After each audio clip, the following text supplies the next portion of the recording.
The most wonderful time of the year. Although, let's be honest, around the holidays, things really add up. But here's the good news. Only at Verizon, you can get a single line for $50 per month when you switch and bring your phone. So while ice skating for two is definitely costing more, here at Verizon, you can save. Gifts for your third cousins? Steep.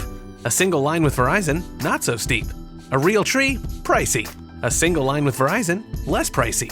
Flights to see Mima and Pops? Those are up. A $50 per month single line? That's down. Even a trip to the Atlanta Holiday Market will cost you more. But with Verizon, you can switch and bring your phone for just $50 per month for a single line on unlimited welcome, with autopay plus taxes and fees. All this to say, during the holiday season, when everything is costing more, you can get more for less right now at a local Verizon store. $15 monthly promo credits applied over 36 months with a new line on unlimited welcome. In times of congestion, unlimited 5G, 4G LTE may be temporarily slower than other traffic. Domestic data roaming at 2G speeds. Additional terms apply. I'm Chris Stafford, and this is episode 20 of AART, the podcast where we get to know the women behind their art. If you don't feel it, I'll make you feel it. I'll show you what I mean. If you don't feel it, I'll make you feel it. I'll bring you to your knees. If you follow me. My guest this week is American Vinnie Bagwell, a sculptor and representational figurative artist who has become a pioneer for African American women in her field. Her works of public art have become her raison d'etre as she strives to give a voice to underrepresented and enslaved Africans. Vinnie was born in Yonkers, New York in 1956 and grew up in the town of Greenburgh with her sister. Her parents, Edward and Viola Bagwell, were both artists in their spare time. As a child, she showed a gift for drawing and developed a passion for painting in high school. She graduated from Morgan State University in Maryland with a BS in psychology. Vinnie spent some time in car sales, which she said taught her communication skills. In 1993, she began sculpting, completely self-taught, and with ambition and purpose, it wasn't long before she was making a name for herself. Vinnie's first public artwork, The First Lady of Jazz, Ella Fitzgerald, located at the Yonkers Metro-North Amtrak train station, was commissioned in 1996. She has since won numerous public art commissions and awards around the United States. Connecticut commissioned a 7-foot bronze of Hartford educator Walter Doc Hurley, which is the first public artwork of a contemporary African-American in the state. In 2012, Vinnie created a 24-inch bronze, Liberté, for the inaugural exhibition at the Freedom Rides Museum in Montgomery, Alabama. She's also a journalist and co-authored the book, A Study of African-American Life in Yonkers from the Turn of the Century. Vinnie is the co-founder, vice president, and executive director of the Enslaved Africans Rain Garden, whose mission is to honor, dignify, and restore the humanity of enslaved Africans in America by transforming them from objects to subjects through art in a public garden in Yonkers. Vinnie lives in Yonkers with her miniature French bulldog Rio. She has a daughter, Pierre, who is a midwife and artist. It was seeing Vinnie's magnificent 7-foot statue of the abolitionist Sojourner Truth at the entrance to the walkway over the Hudson River that introduced me to her work. Vinnie, welcome to the AART Podcast. Thank you. Lovely to have you here. As you know, I first found out about your work earlier this year when I met that beautiful statue of Sojourner on the banks of the Hudson River. Yes. And that was quite a sight. And I said to my friend who I was cycling with at the time, I said, I have to have Vinnie on the show. And here you are. So thank you so much for taking time to do this, because I know you have a very busy life. From the times that we've been in touch since then, you're leading quite a hectic schedule. It's been very hectic. But I tell you, the fun thing about that particular commission was that her family came out the woodwork. I thought that was the most stunning thing. To receive a phone call that turns out to be Sojourner Truth's 5th generation grandson talking about, can I come over? Yes, that'd be all right. When do you want to come over? It's like, this Saturday. He's like, if if it's okay with you. I think it'll be fine. Of course, he and I now are like the best of friends. This man has slept on my floor, at the foot of the sculpture. But, her family is littered with artists. He's a painter. He's a very good artist. His cousin, who at the time was 85, was the one who introduced him, to me. This is even before I started, working on the sculpture. They were just followers. You never know who's following you on social media. And so their family is littered with artists, which I think is phenomenal. And I think another interesting aspect of that meeting was that most people don't know that Sojourner Truth's family is married to Malcolm X's family. That's not common knowledge either. So, it's amazing what happens on these commissions. Harriet Tubman's seventh generation niece want to call me up mad because I invited her to the party so she could meet the Sojourner Truth's family. And I'm like, excuse me, do I know you? And so, you never think of these icons as having real families, still in our realm, and it humanizes them. It was really fun, to take Corey around and be like, this is Sojourner Truth's fifth generation grandson for real. It would just stun people like, whoa. And so I think that's interesting how it's like the dots are being connected in public art or through public art these days. The most wonderful time of the year. Although, let's be honest, around the holidays, things really add up. But here's the good news. Only at Verizon, you can get a single line for $50 per month when you switch and bring your phone. So while ice skating for two is definitely costing more, here at Verizon, you can save. Gifts for your third cousins? Steep. A single line with Verizon? Not so steep. A real tree? Pricey. A single line with Verizon? Less pricey. Flights to see Meemaw and Pops? Those are up. A $50 per month single line? That's down. Even a trip to the Atlanta Holiday Market will cost you more. But with Verizon, you can switch and bring your phone for just $50 per month for a single line on unlimited welcome, with autopay plus taxes and fees. All this to say, during the holiday season, when everything is costing more, you can get more for less right now at a local Verizon store. $15 monthly promo credits applied over 36 months with a new line on unlimited welcome. In times of congestion, unlimited 5G, 4G LTE may be temporarily slower than other traffic. Domestic data roaming at 2G speeds. Additional terms apply. And you're making a huge contribution to this. I am so excited to be in a position to do that, yes. Yeah, because it's interesting because Sojourner Truth's statue that we saw there across the Hudson River, north of New York, she actually is from very close. I mean, stone's throw from there, isn't she? Kingston. Yeah, it's not far. And that is a story in itself. But I want to go back to the beginning because there are so many milestones, Vinnie. Milestones which could be, the statues of your life almost. Let's go back a little bit to where you got all your inspiration from, because you're a New Yorker through and through, aren't you? Born and raised in Yonkers. I was raised in Yonkers till I was 10. And then we moved to Pittsburgh. White Plains, if you're not in New York. If you're in New York, it's Greenburgh, town of Greenburgh. And what were those very early days like then? Tell us a little bit about what Vinnie was like as a young child growing up there. I was insular. I am legally blind, so I went to a visually handicapped class from grades 1 to 4. And my teacher, I had the same teacher all 4 years, Janet Nussbaum, and she recommended that my mother take me to the New York Eye and Ear Infirmary to improve my vision. So I was one of the first children to wear hard contact lenses. And because I am a born artist, I mean, as soon as they let me hold a pencil, I had things I wanted to create. I learned how to write very early, learned how to read early. I enjoyed being an only child. I have a sister who's 4 years younger than I am, but, I like playing by myself. I told myself stories. I'm a storyteller. And so, I always loved to read growing up. When I got to 8th grade, this is Greenburgh Central 7, Woodlands High School, the English chair, Tony Abramson, assigned herself to me as a mentor, and she challenged me to learn how to be a good writer. And so I took 10 Englishes in high school and came out a writing athlete. She said to me that, most people, when they grow up, they don't know how to write. And if you learn how to write really well, you'll always have a job. And it's true. I had another mentor in college. I went to Morgan State University, psychology major.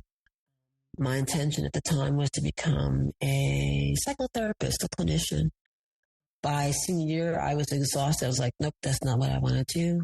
And my mentor, who is the psychology chair, Dr. George Carter, suggested that I go to what is now Towson University and get an advanced degree in graphic design, publications design. I ran out of money, and so I had to come back to New York, and I got another mentor who was a graphic designer, and he's like, oh, you don't need to go to school. I'll teach everything you need to know.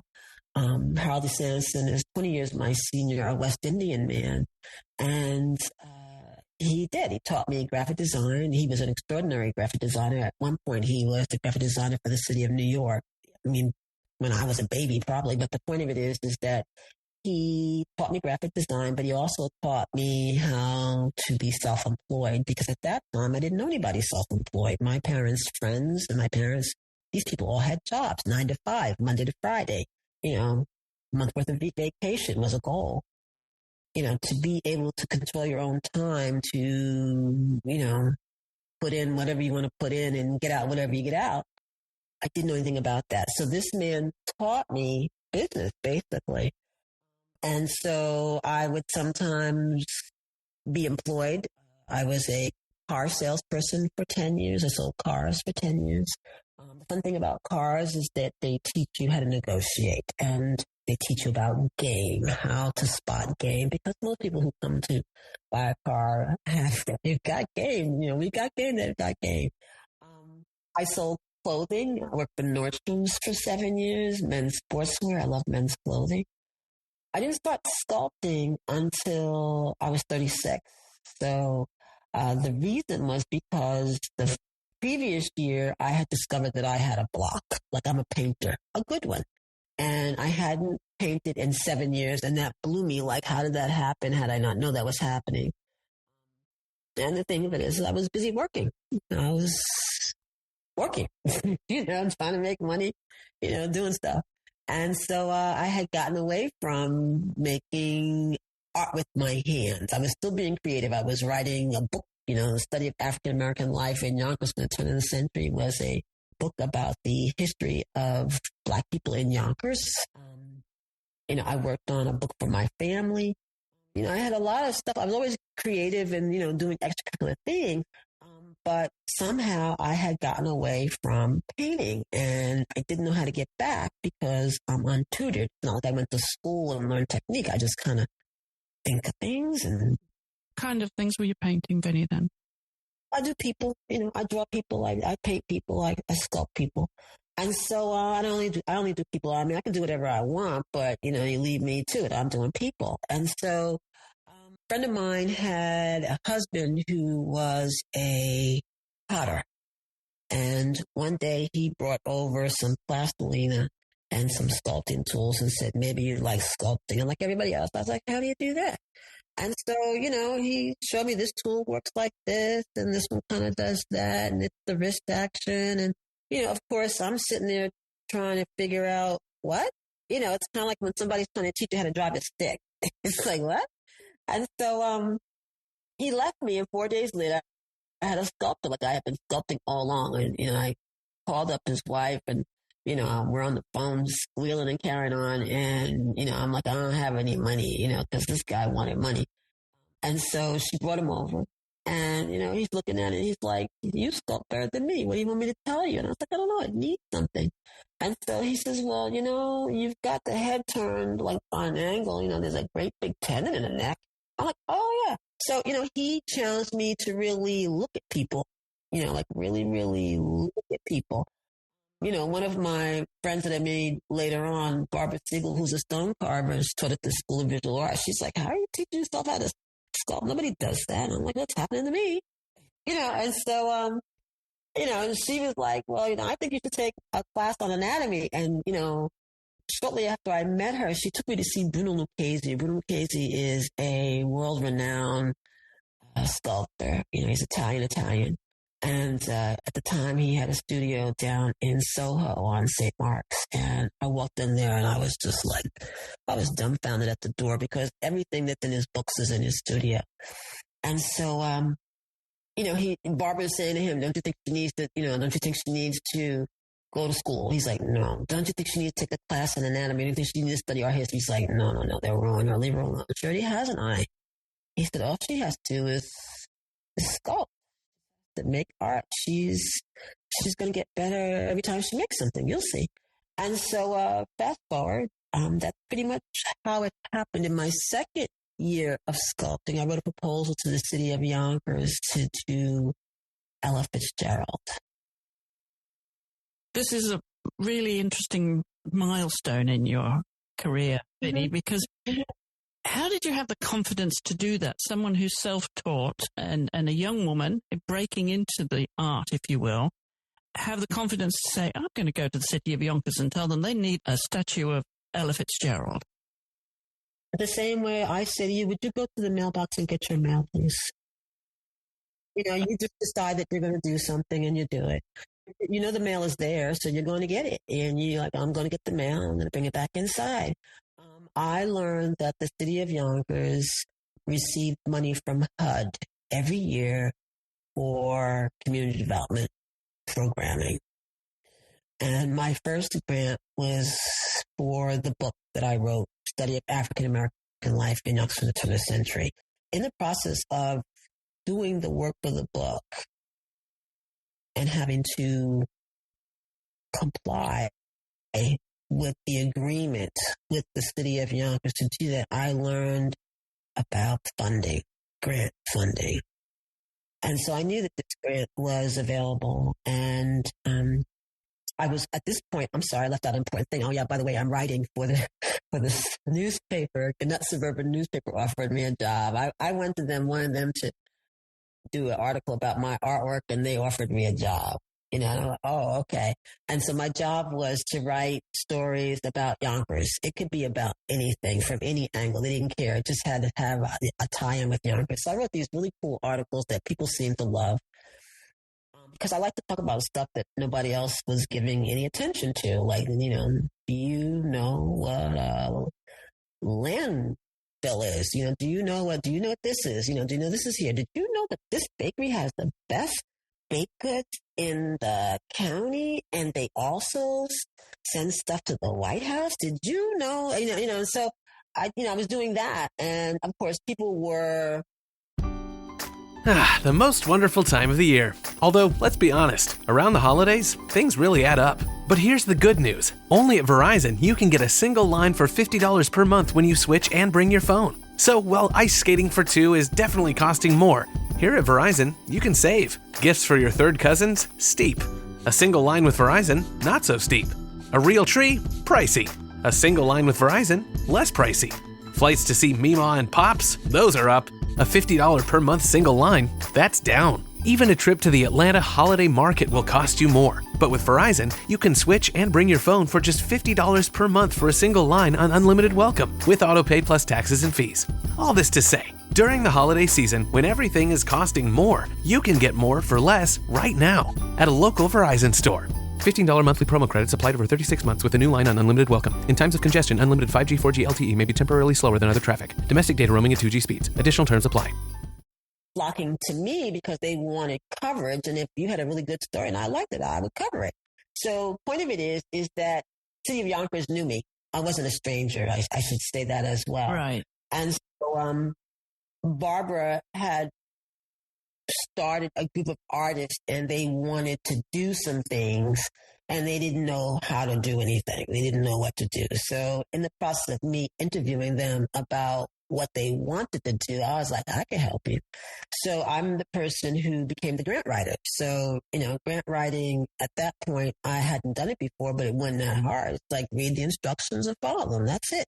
It's like, whatever you're asking for money has to fit the matrix. That's just a very simple game.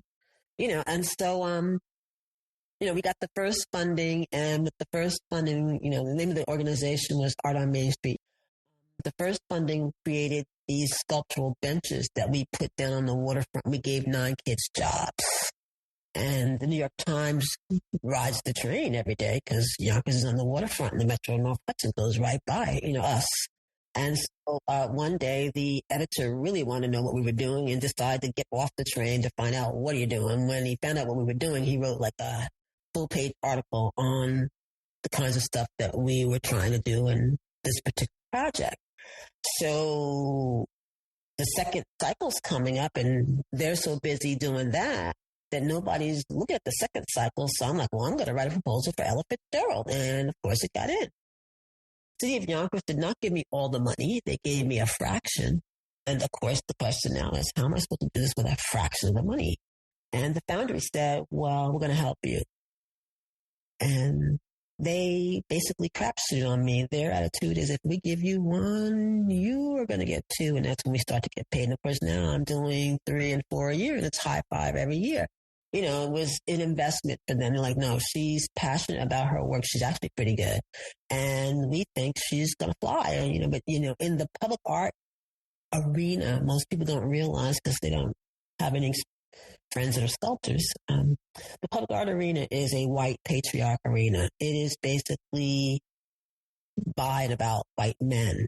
And it's been that way for centuries. If you're going to talk about figurative, representational sculpture in this country, there's probably now possibly close to 6,000 sculptures. 95% of them are done by white men, about white men. Very few are about women. Very few are done by women, and even fewer are done by people of color. So at that time, there really was nothing going on. I'm looking around and I don't see anything, and I'm thinking I could make something, and of course, about having been a salesperson selling cars, closing, it's like, what could I say to make them say yes? And so Ella Fitzgerald made sense because she grew up in Yonkers. Like I said, it's like deciding that you're going to go to the mailbox and you're going to the mailbox. It's like, this makes sense to me. I'm going to go do that. And so, they'll say yes, they'll say no. And again, when you work as a straight commission salesperson, understand it. And that's a big thing right there. When you work as a straight commission salesperson, your life depends on your ability to get people to say yes to you. And I need you to say yes now. Not next week after you talk to your wife. Not tomorrow after you've thought about it. I need you to say yes right now. Where's your credit card? I don't see it. And so you learn how to be courageous, confident, cocky, whatever you want to call it. But have the confidence in your work that you could take on such an important person. A lot of stuff that you learn in straight commission sales.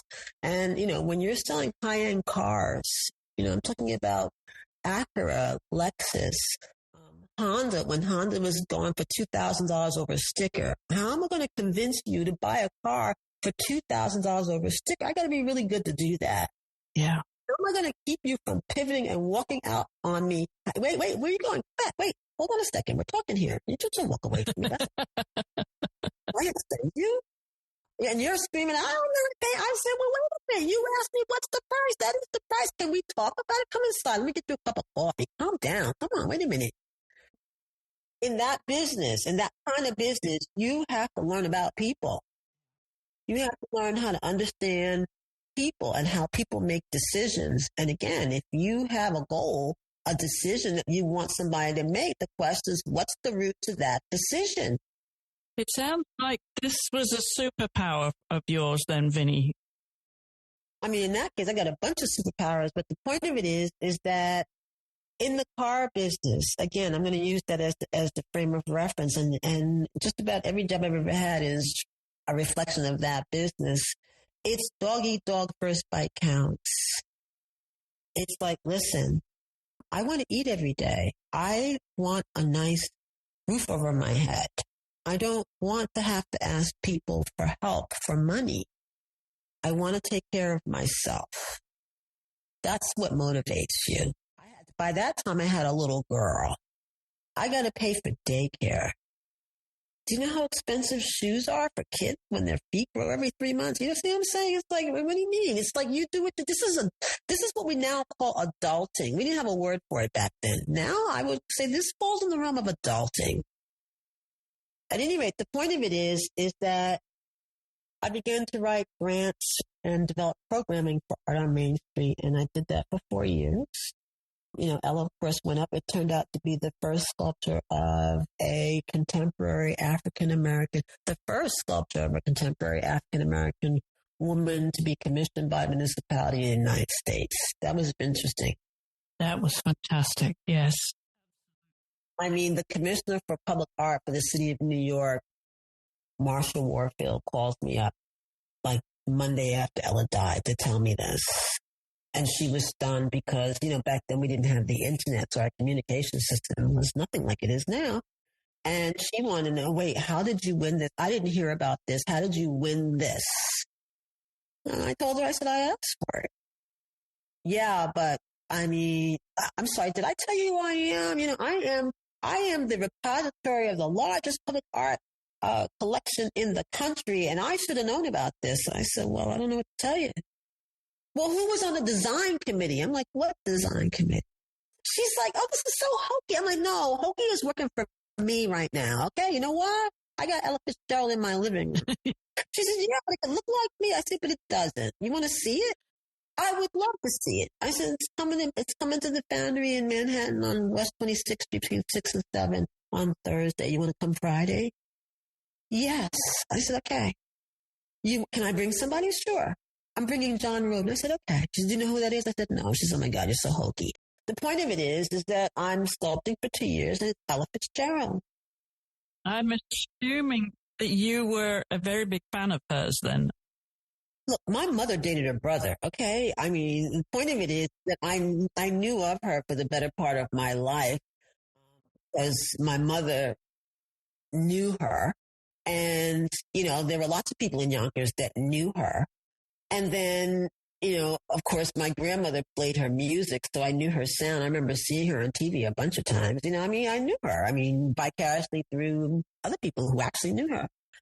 I was disappointed when I realized that she was blind and would never see the artwork. And then she died in the middle of it. So that was that. But then, fast forward, I moved to Maryland for 10 years. And during that time, it was just really, really difficult because, again, how do you find this kind of work? In 2003, one of my cousins who lives in Harlem told me that the city of New York was commissioning a sculpture of Frederick Douglass in the Northwest corner. I applied for that. I didn't win. I ultimately, the Frederick Douglass Museum and Cultural Center, which is in Highland, New York, which is right next to Annapolis. There are only 2 cities in the county of Arundel County. But anyway, the point of it is that they have his summer home. That's where they're housed. And they wanted the maquette for the summer home. So I sold it to them. BET paid for it, which was really wonderful. And ultimately, in 2007, Hofstra University put out a call for a public art that represents the history, the achievement, and the aspirations of people of color. And the budget was $185,000. And I scoffed at that. But I'm like, you need another zero. Ultimately, a couple of days later, I'm like, let me read that again. And I was like, that's like no money. I said, I could do one person with that. And so I had to think, if I had to have one person represent me, who would I represent me as a colored person? I'm like, I really love Frederick Douglass, because by that time I had learned a lot about him, just, his eloquence, his passion, his intensity. I just loved him. And so I said, the sculpture that I designed for the Northwest corner of Central Park actually fits that matrix because the speech in his hand says, until the American people stop using color as the bar measure for respectability, this discussion must go on. And then, of course, he rants. So I said, okay, wait. So I'll make the rest of the speech go around the apron. I'll do it like that. So I submitted it and I won. So that was my second public art commission at Hofstra on California Avenue. By this time I moved back to New York and I had won another commission to do something for Memphis. So that was my third one. It's a sculpture that represents African Americans, Hispanic Americans, and Native Americans. And again, these were my first 2 sculptures where I started using bas-relief, to extend the narrative. And which you do so beautifully. I decided to make that be my thing. By the time I did the third sculpture, because I did it on the back of Frederick Douglass's chair. By the time I did the third one, I was like, okay, I'm gonna make this be my thing, because I was trying to figure out, like most artists, it's like, how do you create a signature? How do you look at a sculpture and know it's a Vinnie Bagwell? What is it? And I'm looking at other sculptures. First of all, there's nobody else black. It's impossible to find anybody black back then. The internet still hasn't been created. It's like, it's impossible. It's like, am I the only one? And you were the only one. I don't know. I guess. I don't know. There were other people. I didn't know them. I mean, it was a long time before I knew them. I think the first person that I met was Ed Dwight, At any rate, the point of it is that you can still count them on 2 hands. But the point is that I decided, when I came back to Yonkers, I looked around and, Yonkers is, it's evolving exponentially right now, but back then it was still kind of evolving at a snail's pace. And, there were still people in office, I knew everybody, I came home, I'm like, oh, Vinnie, how have you been? Great, how are you? And so I wrote a new proposal to them to create a sculpture garden to celebrate enslaved Africans. And in the process of wanting to do that, I discovered that 6 of the first enslaved Africans to be manumitted in this country came from Yonkers. I'm like, oh, that's important. So that became my thing. Like, yeah, that's important, And so, I raised $50,000 and the city of Yonkers matched me, and I created 5 bronzes and an exhibition that traveled. And, basically just decided to try to beat the bushes to get this thing funded. I thought it was important. I thought that other people would see that it was important. I'm like, no. And so when they asked me at the beginning of time, how long do you think you need? I'm like, 10 years. And they were like, 10 years. I'm like, do you know how fast 10 years goes by? It goes by so fast, make your head spin. I said, and you got 5 sculptures, so you figure you're not going to win every cycle, so hopefully every other year we'll win something. Let's see how it goes. And so it was wonderful. It wasn't easy, but it worked out. So last year, I installed it. And, it's interesting. It is what I told them it would be. It is a destination. People call me, email me, inbox me, messenger me, and tell me that they're coming. And, I live around the corner. So I'm like, well, let me know when you come. You can come over. So I let strange people in my house all the time. During that period where I was creating that project, I would have what I call previews. Like every time I finished a sculpture, I would have like a massive party in my house. I live in a building that used to be a trolley barn, so I've got a large amount of space, and it's quite impressive when you walk in, because I've got 18-foot ceilings, and most people have no idea what's inside this building, because most people, they don't know somebody in this building, they have no reason to be in this building, so they don't know what this building is. And so I would have these great parties. I would buy invitations, send out invitations to all the political people and to community-based organization heads and, organization directors and whatever the case may be. And, it'd be like an old-fashioned soiree parlor kind of thing, with really good food and wine and just kind of hang out and talk to each other and laugh and talk about how wonderful the work is. And so, I wanted to create something that never happens. Like, that doesn't happen. Nobody else has really done it the way that I did it. The most wonderful time of the year. Although, let's be honest, around the holidays, things really add up. But here's the good news. Only at Verizon, you can get a single line for $50 per month when you switch and bring your phone. So, while ice skating for 2 is definitely costing more, here at Verizon, you can save. Gifts for your third cousins? Steep. A single line with Verizon? Not so steep. A real tree? Pricey. A single line with Verizon? Less pricey. Flights to see Mima and Pops? Those are up. A $50 per month single line? That's down. Even a trip to the Atlanta holiday market will cost you more. But with Verizon, you can switch and bring your phone for just $50 per month for a single line on unlimited welcome, with autopay plus taxes and fees. All this to say, during the holiday season, when everything is costing more, you can get more for less right now at a local Verizon store. $15 monthly promo credits applied over 36 months with a new line on unlimited welcome. In times of congestion, unlimited 5G, 4G LTE may be temporarily slower than other traffic. Domestic data roaming at 2G speeds. Additional terms apply. And so, it made, of course, I believe in documentation. So I hired professional photographers and videographers. And, I used every medium. One of my Facebook friends, Ty Grael, turned out to be a wordsmith. He came to me early on, and I commissioned him to create these audio stories for me. And then I have my daughter create films on them. So if you go to my YouTube page, Vinnie Bagwell, my YouTube page is organized. You can kind of scroll down and by the project, see whatever videos were made about that project. So for the Rain Garden, there are 5 stories, where we tell you who these sculptors are. I humanize them. This is the purpose of creating this kind of work, to humanize Black people. We're always vilified or, it's just amazing, what has happened. And you try to remind people that racism is a learned behavior, that there really is no such thing as race. There is not.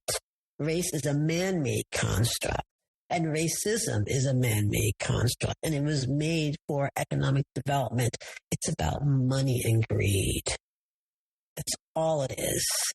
And you have to remind people of that, because some people drank the Kool-Aid, they got it wrong. It's like, try to remember what this really is. And the question is that how you want to be about your life? And so it's an ongoing battle. Racism is as prevalent as it ever was.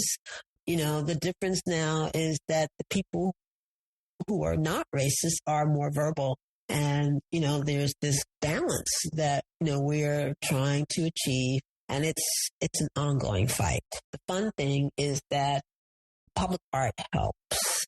So now, particularly since Ferguson died in 2020, that was the beginning of what I call the revolution, when the whole world co-signed and said, America, stop jigging with the Black people. All right already, stop it. America pulled up and was like, whoa.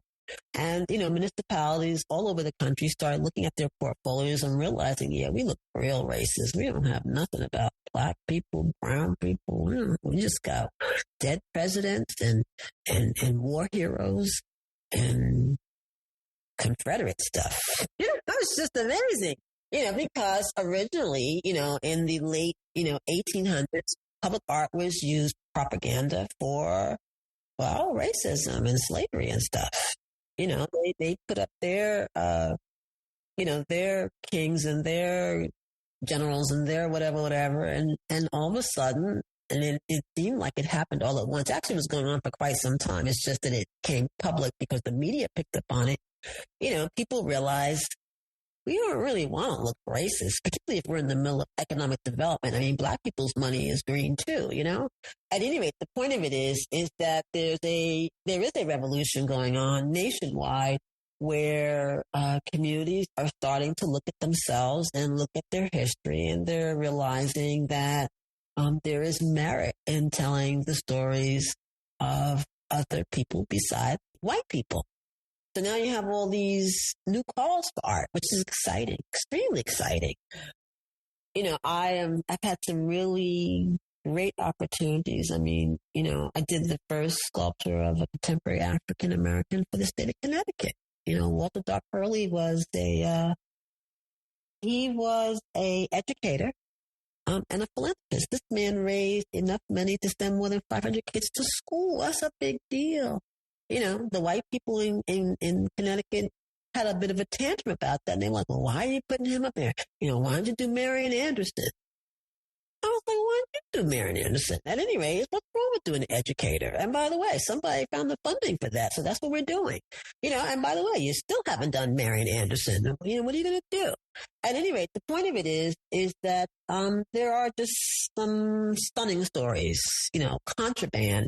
I did a public art project for the District of Columbia. At this point, I've won 4 Department of General Services, commissions. They wanted me to do something for one of the elementary schools, which is near the World War II it's near the Civil War Museum on, R Street in Northwest. And the question was, why do they want to use public art for a walking tour?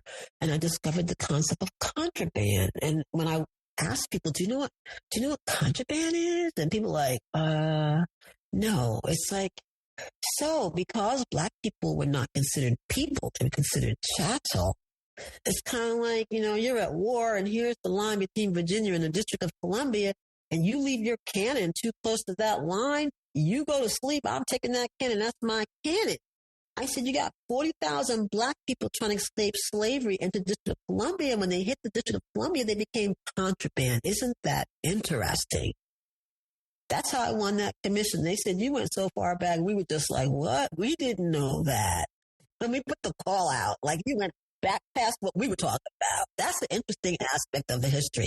I'm just simply saying, and mind you, this contraband camps were all over the country, like not just the District of Columbia, but there was like a line between the North and the South where if you came into certain states, I'm sorry, those are my slaves now. You can't have them back. Nope. You want to go to war about it? We can go to war about it, but they're mine now. And so that's how a lot of people got to freedom. This country is so wild. I mean, it's just the stuff that has gone on here. That's still going on here. It's just off the chain. The idea is to try to unlearn hate, to try to help, the new people to understand the truth and to say those aren't goals. I'm interested, you talk about the African-American history, Vinnie. This must go back to early days of your childhood, I would imagine. When did it start really to match the beat of your heart, so to speak, and you realized that this was something that you were going to have a purpose in life? There are a myriad of artists who have set examples in other mediums, and we're all on the same mission.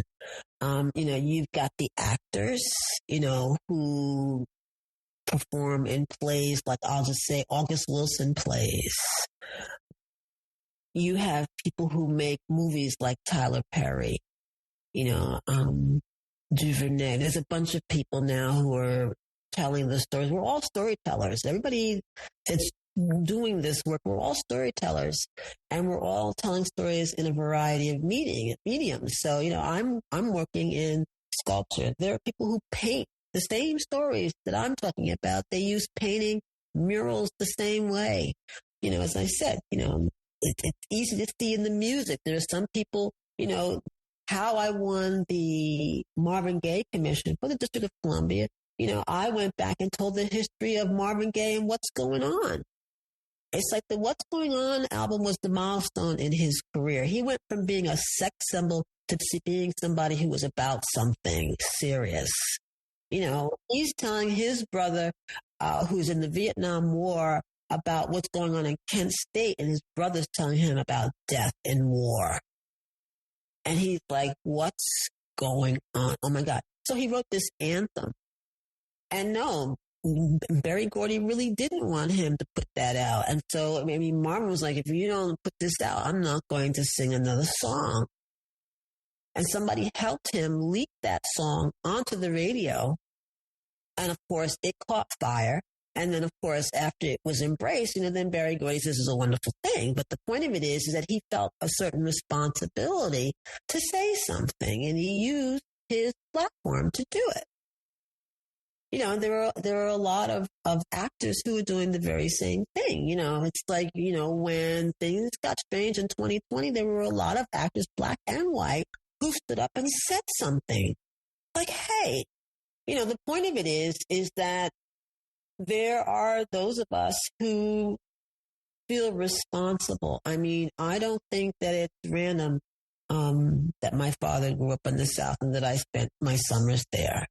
When I watch Tyler Perry movies, I holler because I know what he's talking about, because I lived that culture. I grew up in that culture.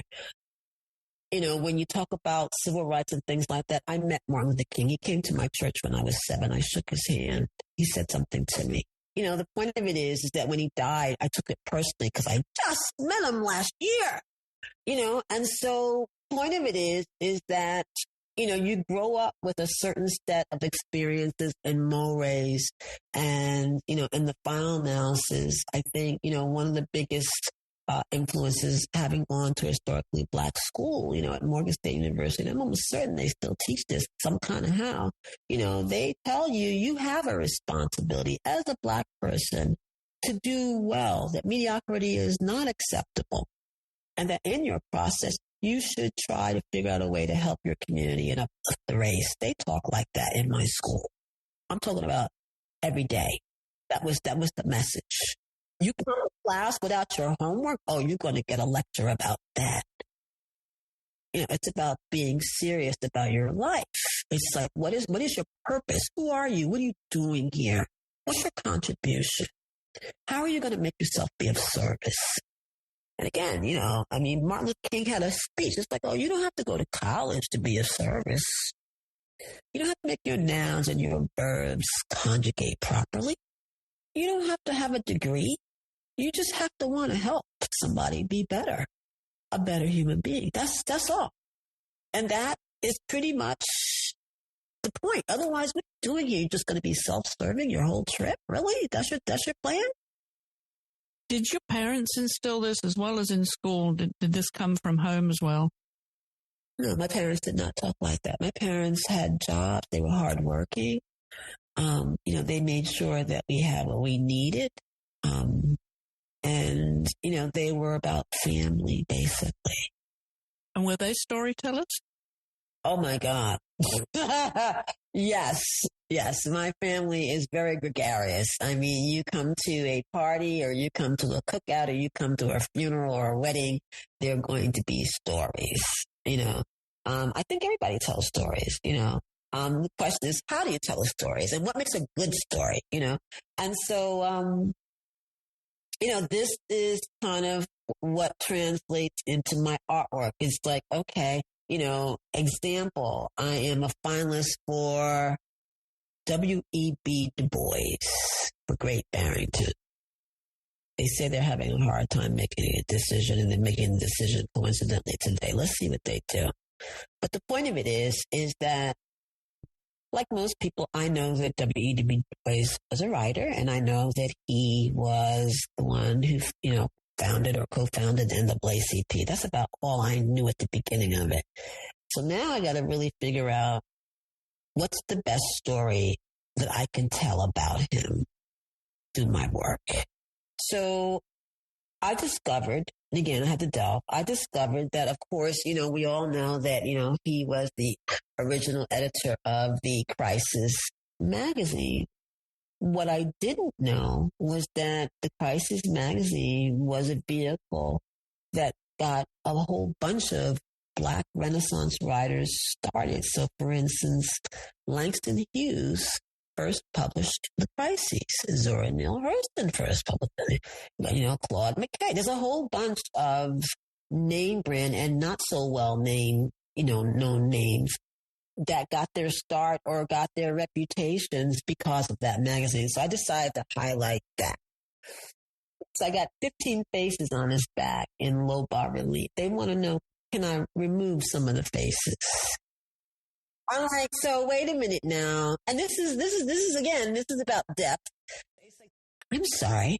When you Google who did he influence, they list 15 major people. Now, just because you don't know who they are doesn't mean they're not major. It just means you don't know who they are. I tell you what, you tell me who to throw out. Who you want me to throw out? Because here's what's going to happen. Later, somebody who might be a historian is going to look at that sculpture and they're going to understand what I call myself doing. They're going to notice that, oh, there's 4 people missing. Why? And there's not going to be any notation on there that says, oh, the selection committee said it was too many faces. So I said to them, if you don't want 15 faces on the back, well, then what do you want on the back? Tell me what you want. I'll put it there. I'm just wondering, in terms of productivity, it's very demanding of you physically as well. So how much can you take on at any one time? I'm pretty much, I think, at the max right now. Right now, there's an 8-foot woman in my house. I've got the Reverend James Lawson in my house. I say to people, do you know who the Reverend James Lawson is? Do you? No, I don't. Okay, so here's the thing. So people think that Martin Luther King was friends with Gandhi and that he got his whole nonviolent thing from Gandhi. That is not true. The Reverend James Lawson was in India studying with Gandhi. He was friends with Martin Luther King. And then back then, there was a whole bunch of them that were friends, just like Martin Luther King was friends with my minister here in Yonkers. The point of it is that the clergy was very much at the front or the forefront of the Black community. These were the brokers for the Black community. And they were trying to broker for better relations, whatever, because we were, again, fighting racism and segregation and a whole bunch of stuff. So everybody's talking to everybody. The most wonderful time of the year. Although, let's be honest, around the holidays, things really add up. But here's the good news. Only at Verizon, you can get a single line for $50 per month when you switch and bring your phone. So, while ice skating for two is definitely costing more, here at Verizon, you can save. Gifts for your third cousins? Steep. A single line with Verizon? Not so steep. A real tree? Pricey. A single line with Verizon? Less pricey. Flights to see Mima and Pops? Those are up. A $50 per month single line? That's down. Even a trip to the Atlanta Holiday Market will cost you more. But with Verizon, you can switch and bring your phone for just $50 per month for a single line on unlimited welcome, with autopay plus taxes and fees. All this to say, during the holiday season, when everything is costing more, you can get more for less right now at a local Verizon store. $15 monthly promo credits applied over 36 months with a new line on unlimited welcome. In times of congestion, unlimited 5G, 4G LTE may be temporarily slower than other traffic. Domestic data roaming at 2G speeds. Additional terms apply. Trying to figure out strategies. And Lawson's in India telling Martin Luther King about Gandhi.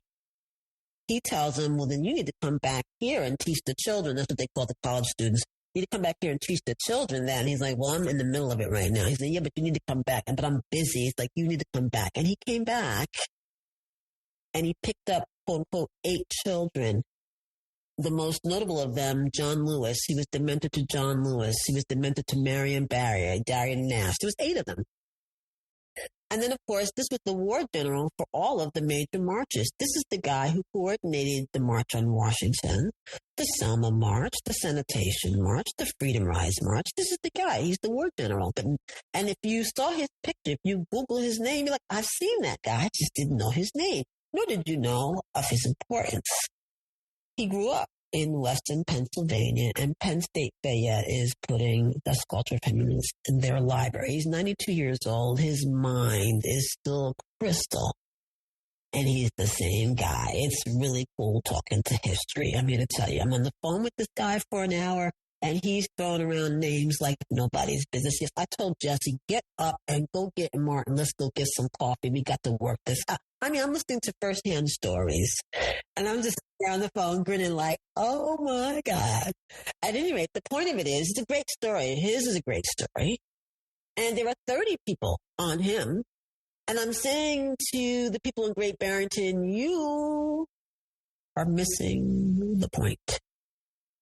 They want to know, can I make him more inviting? I'm like, what do you mean? Well, I have him sitting there. He's sitting there with his legs crossed like he used to do, talking about W. Du Bois, and he's reading.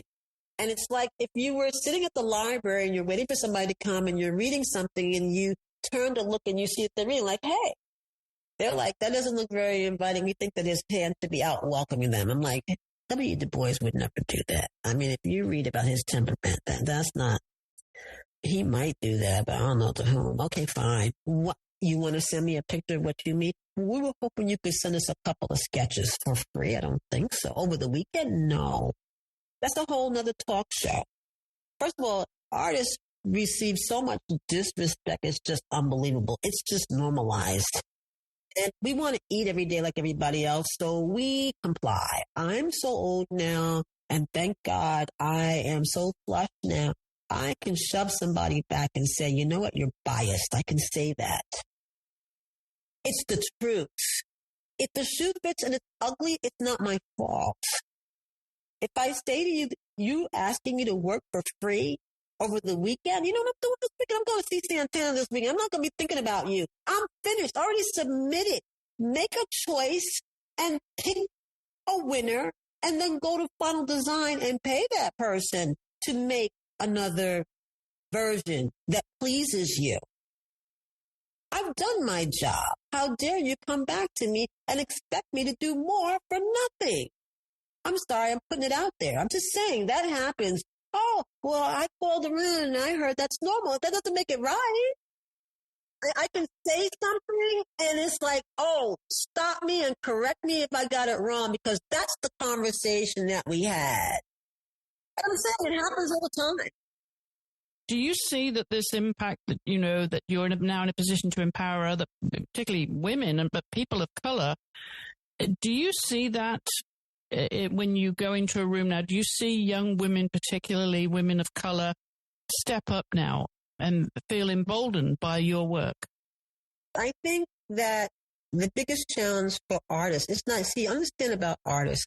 First of all, on a regular day now, most artists judge one another not based on color. We base our judgment on what do you do. It doesn't matter if I'm a sculptor and you're a saxophonist. We're like cousins. It's a race. Artist is a race of people that are highly favored by whoever runs this joint. I guess they kiss on the forehead before we leave out. They give us a gift before we leave out the door. Point of it is that we're not like the others. We're not. We come here with superpowers. We come here with abilities. And the question is, what is the responsibility that comes with your power? A lot of artists, because sometimes it's lonely when you're young, because maybe you're the only one in your family. Now, if you come from a whole boatload of family with talent, like for instance, you'll see talent run through family of musicians, like all the kids are musicians. The Marsalises is an example. The dad's a musician, the kids are musicians. There's a lot of families that are like that, but there are a lot of people who are the only one. Like there's nobody else but me. They don't have any friends that are artists. And they're talented, and they are told that they're talented because they really are. And some of them go to art school, you know, and the question really is, how compelled are you? A lot of artists are insular. They work sequestered. You don't even know what they're doing until they ever show you stuff. The problem with sculpture, particularly art for public places, is that it's not in the curriculum. It's not in high school curriculums, and public art is not a curriculum in college. You don't go to school to become a public artist. You choose it. It's a calling. You have a gift. Question is, can you use that gift to make art for public places? There's no school for that. There isn't. And so it's a very unusual arena. And unless you meet somebody who's in that arena, or you learn about that arena, or you see a call for something, you decide that you want to try for that arena, you don't know nothing about this arena. So one of the nice things about me being me is I make people aware that the arena even exists. That's the first thing. It's like, you need to know this is an opportunity. Like, for instance, I have fifth graders coming here from the Pearl School. Pearl School here in Yonkers is a school for the gifted. These kids come in here with the phones up. Every last one of them has a phone, and they're real smart. This is 11 years old. And I like to tell them, yeah, I live here. When you're not here, it's my living room. I got an 8-foot woman in my living room. Yeah, that's how I live. And that's my bedroom up there. Yeah, I live here. And you know what? I like not having to leave my house when it snows in the wintertime. I like getting up when I feel like it. I like controlling my time. This is what I'm living for. I decide when I go to work. I decide if I want to work into the night. I decide when I want to take the day off and go to the beach. I decide. I run things around here. If you like controlling yourself like that, think about becoming self-employed as an artist. But it's not easy, because that beginning part is a whip, because you got to bust your ass. You know, in the early years, you know, my mentor said to me, oh, Bags, you know, you got to stack your jobs. You know, you got to put irons in the fire. You just can't have one iron. And I understood the concept, but it wasn't happening. And at some point I realized, and I got it basically from, I sold mortgages at some point. I had to make over 100 phone calls a day to get 4 people to actually let me get an application, and hope that one of those applications closed. It's a crapshoot, throwing shit on the wall and seeing what sticks. The question is, do you have that temperament to do that? A lot of people are like, no, give me a job. My daughter was like that. And that was the point I was making with the story earlier. My daughter is a phenomenal talent, but she said she needs a sustainable job. That's what she calls it. I'm like, what in the world is a sustainable job? Well, you have a job. I said, oh, girl, there's no such thing as security when you have a job and work for other people.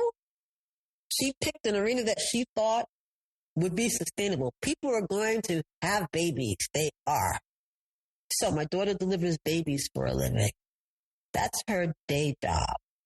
And we're always going to want nurses because nurses are smarter than doctors. But the point of it is that she did not want to be a freelancer. And the question is, when you talk about these new young women, the millennials and the ones before them, the question is, how compelled are you? Not motivated, compelled, because this is a compulsion. This is OCT. This is what it looks like. I don't have a choice. And I think most artists who work as artists feel pretty much that way. Like, this is just what I do. And when we try to do other things, the other things don't work as well. This is the superpower. Some of us have more than one, but the bottom line is at some point you realize you need to use a superpower because the other shit is not working. So in the whole of this process then of your work and this compulsion to do what you do, where is the satisfaction in it? Is it when you stand back when your statue is finished? When it gets in the public domain? No, it's not important. That's not important. What's important is that I experience the process of making. It's nice to have the public art and, finished and the hugs and the kisses and the cheers and stuff. But the important part is the actual making of the work. That part. That is success to you, is it? Yes, the fact that I get a chance to actually do it. And then, of course, it works.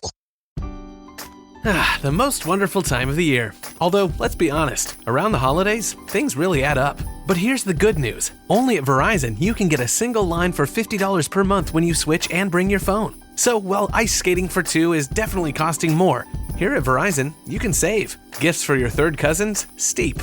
A single line with Verizon? Not so steep. A real tree? Pricey. A single line with Verizon? Less pricey.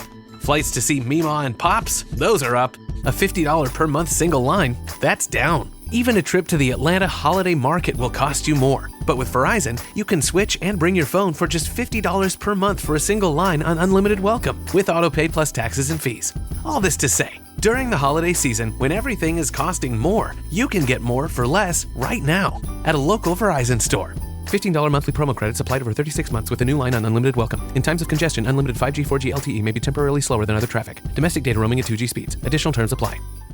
I understand. I have not been to school for this. I just do this and it works. Somebody said to me, well, how do you know it's going to work? It's like, again, kind of like I say, you get up and go to the mailbox and you can, you will, and you do. What would you tell your teenage self then about the journey that you've had and how you were so committed? I wouldn't tell her anything. But she like, oh, fuck that. I'm not doing any of that. That sounds hard. No. What, are you serious? Is that the plan? Is there some place where I can barter for a different path? Because no, it was a very difficult path. I mean, from the door. What's your parents' reaction to your success? Oh, my father is my biggest fan and my mother's just like, so what? I mean, but my dad also was an artist, a visual artist. My father could paint, he went to school for drafting. He couldn't be a draftsman because of racism. But the point of it is that he had an ability and he loved it that I had it too. My mother also had an ability. My mother also can draw and paint. My mother was a nurse.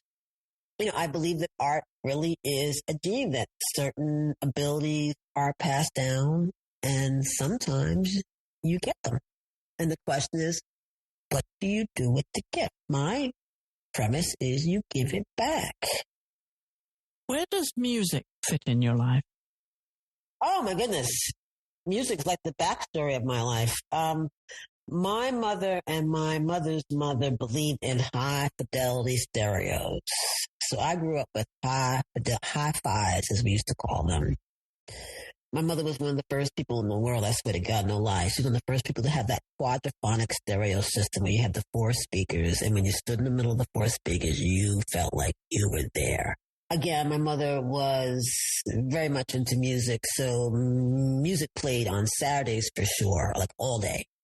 As I grew up, there was always music. Now, in the old days, as we used to say, here in New York, we had WABC with Cousin Brucey. He didn't play black music. Occasionally you might hear the Supremes and the Temptations.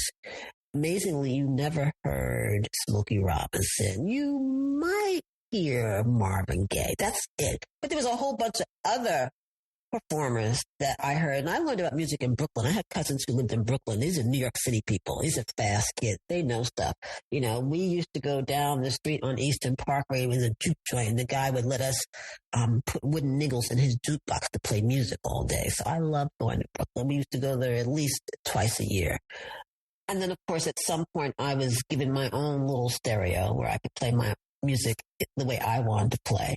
My grandmother was into spirituals. My other grandmother, my father's mother. So when I went to the South, there was no secular music on Sundays. You only get to play the spirituals. So I learned spirituals. So I love James Cleveland. And of course, later here comes Aretha Franklin and James Cleveland. And, you just this is culture. And then, of course, as time goes on, in high school, I dated a guy 3 years my senior, and he was a DJ. So he introduced me to music. I remember the first time I heard Earth, Wind and Fire. He put it on. He's like, "Oh, you can love this.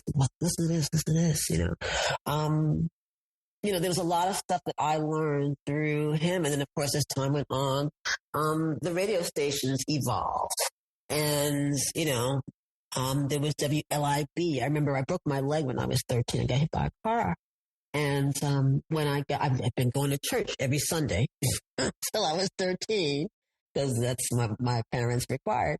And when I came back from the hospital, because I was in the hospital for almost a year, my mother would let me stay home and listen to Farrakhan on Sunday.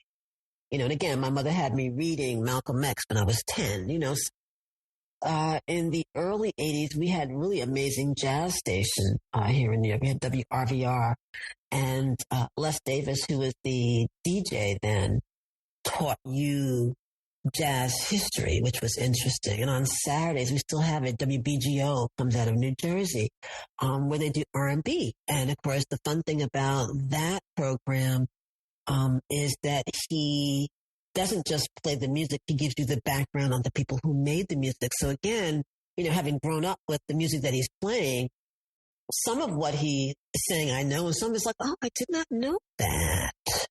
Wow. Okay. And so music is kind of like the background, like anybody else's life. You put a song on from 1970, been like, oh my God, the Temprees. Remember that song? We skipped school because you were dating that guy. Remember him? It just, music has that kind of power. When I was writing, I had a playlist. I still have the playlist. I play it every now and then.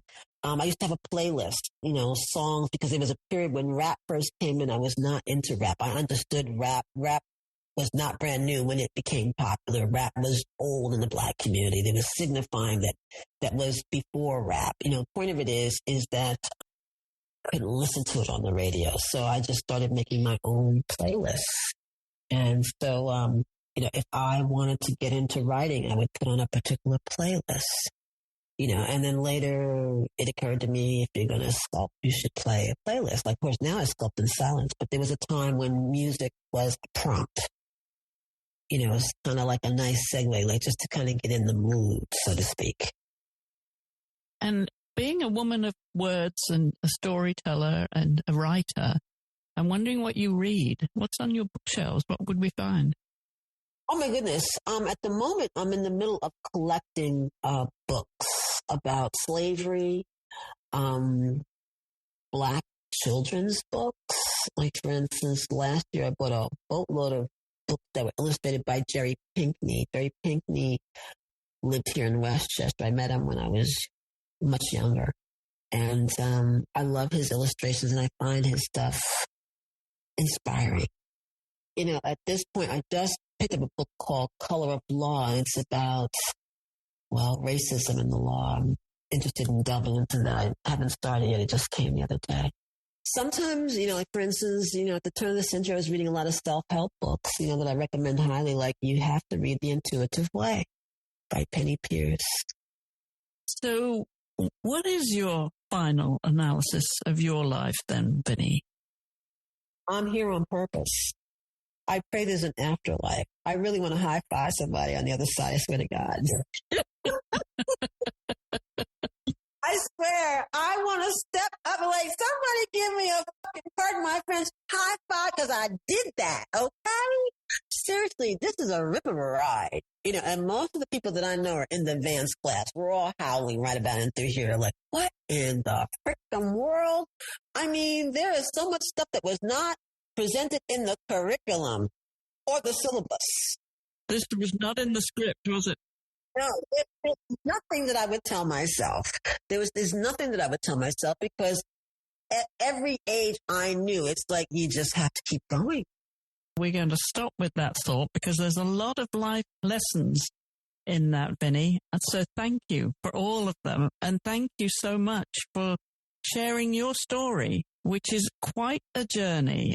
Long may it continue because it's wonderful what you've accomplished, how you've stood by your convictions and how you've represented yourself and people of color in this country and beyond, I'm sure. So thank you so much for sharing your story. Well, thank you for listening. You can find a link to Vinnie's website and her social media in the show notes accompanying this episode. You can also follow us on social media at the AART Podcast on Instagram. That's art with 2 A's. And feel free, of course, to send us a DM on Instagram if you have any suggestions for guests. As always, we would love to hear from you if you have a moment to leave us a 5-star rating and review on Apple Podcasts, because that helps our rankings and help others find the show. Thank you again to my guest, Vinnie Bagwell. I'll be back next week with another episode, so I hope you'll join me then.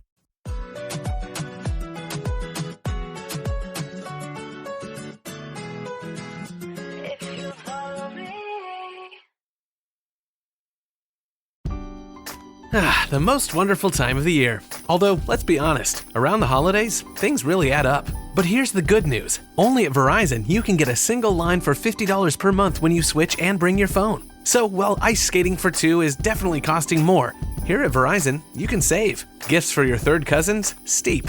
A single line with Verizon? Not so steep. A real tree? Pricey. A single line with Verizon? Less pricey.